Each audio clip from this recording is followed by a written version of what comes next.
Hello and welcome. My name is Bhuvan Unhelkar, and it's my pleasure to present to you yet another very important module as we study software engineering, good program design using our UML standard. So in this particular module, I have tried to capitalize on what we have studied so far. So in that sense, I'm not introducing a new UML modeling diagram, but we are trying to get our models more robust. We are trying to delve into architecture, which is a vast subject in itself, but we try and appreciate how our program fits in with the overall architecture of many systems, perhaps, and eventually the entire enterprise. We also try and understand reuse as something that is conceptual, something that is strategic, rather than just a student inherits person, which is inheritance. So in this particular chapter, I am explaining to you reuse at that conceptual strategic level, code reuse and design reuse, and even through use cases analysis reuse or reuse at analysis level. When we design our system, we create new classes. If we design the system in such a way that it facilitates reuse of those classes in the future, then we say we are designing for reuse. But when we are making use of existing classes, which perhaps we designed and developed in the previous project, or we have purchased a library of classes, then it is designing with reuse. Both are important, but both are distinct. One is where you are putting in effort so you or someone else in the future will benefit, and the other is where you are benefiting by someone else's effort with for reuse. I have then explained generalization and specialization, which we did discuss briefly during inheritance study of OO fundamentals. And then there is a chat on granularity of design. I will limit my chat to this one slide only because this topic is so close to my heart that I can put an entire course on this topic. It was my PhD topic decades ago. So granularity as a concept is worth appreciating. You are given a set of requirements. You can design a few large sized classes, and you can put together a system very quickly with those classes. For example, in the erstwhile previous Visual Basic development environment, the code chunks from which we were inheriting, were large. But we could design and develop a system very quickly. The difficulty with that design was it was not flexible. In order to modify the system, we had to go inside those large sized classes and do modification.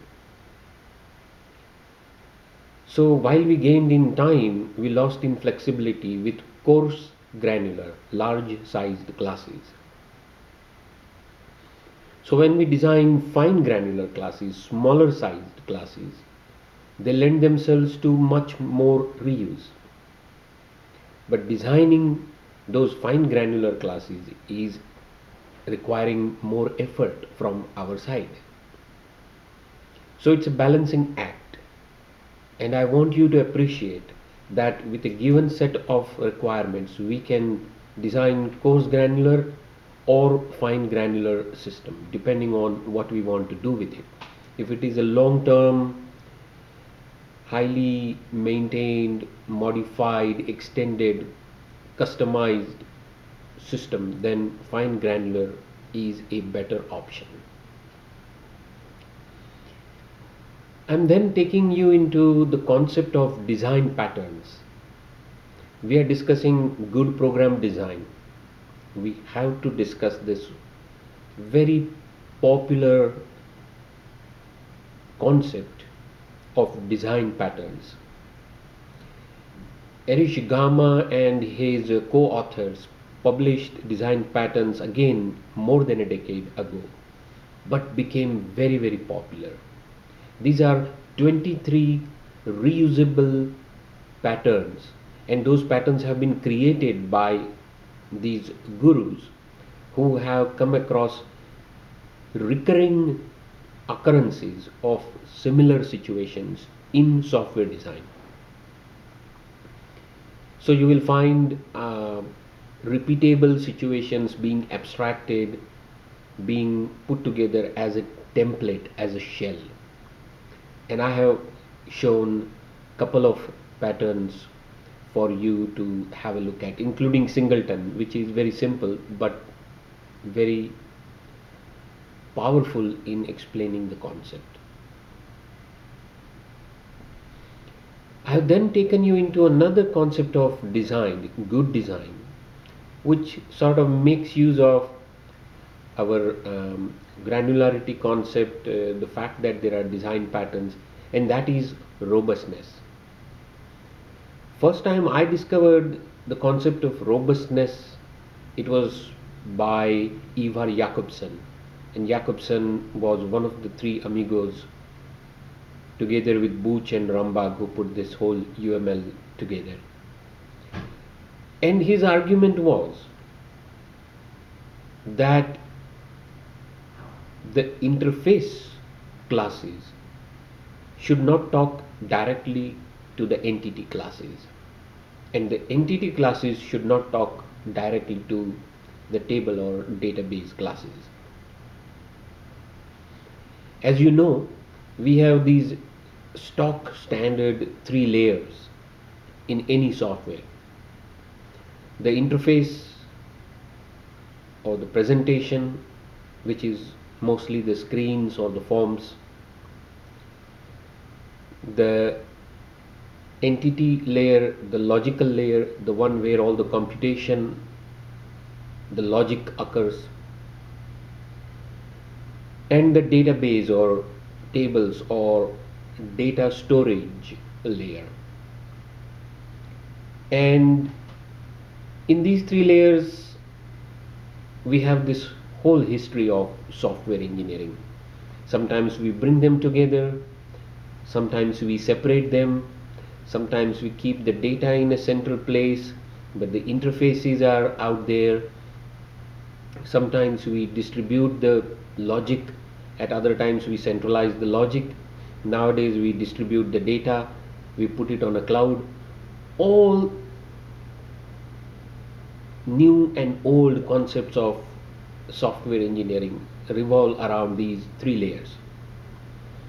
And Ivar Jakobsen argued, and then a few more people, that if we want our design to be robust, that means we can change it, we can modify it for a longer time depending on changes in the requirements, then we should try and separate the interface from the logic from the data, so that if any of these three change and their variations change, the other two are not affected. So if the user says I want to change the way in which the information is presented to me, the interface changes, the logic remains the same, the data remains the same. And robustness is arguing for separating the interface from the entity, and then if the logic changes, the interface and data remain the same, so we insert separator classes, control classes, classes that would be only receiving and sending messages, but doing the job of separating these two chunks or three chunks, and so that changes of one are not impacting others. You can see that robustness is actually a fine granular design, wherein we are introducing new classes which we don't need from a executable viewpoint, but we need from robustness of design, from modifiability point of view. And then finally I have presented a mapping of how our requirements travel in one direction and our solution travels in the other direction. So if you look at all the classes and the packages, they're all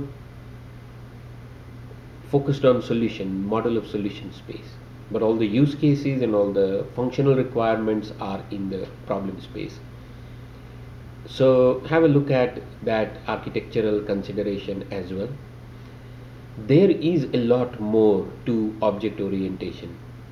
These days we are talking about big data, which includes social and mobile on one hand, analytics and logic on the other hand, and cloud in the back end.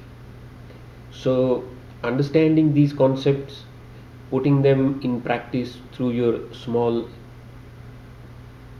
exercises or case study problems will get you ready for the upcoming technologies as well, the technologies of big data, the technologies around cloud, the technologies around social and mobile applications, because fundamentally I think they are subscribing to what we have discussed in this particular module. So please have a look at the chapter and do the case study, do the exercises, the studies underneath the chapter, underneath each chapter. And if you have any questions or any issues, please feel free to contact me. I hope you are enjoying this study as much as I am enjoying presenting it. Take care. Bye bye.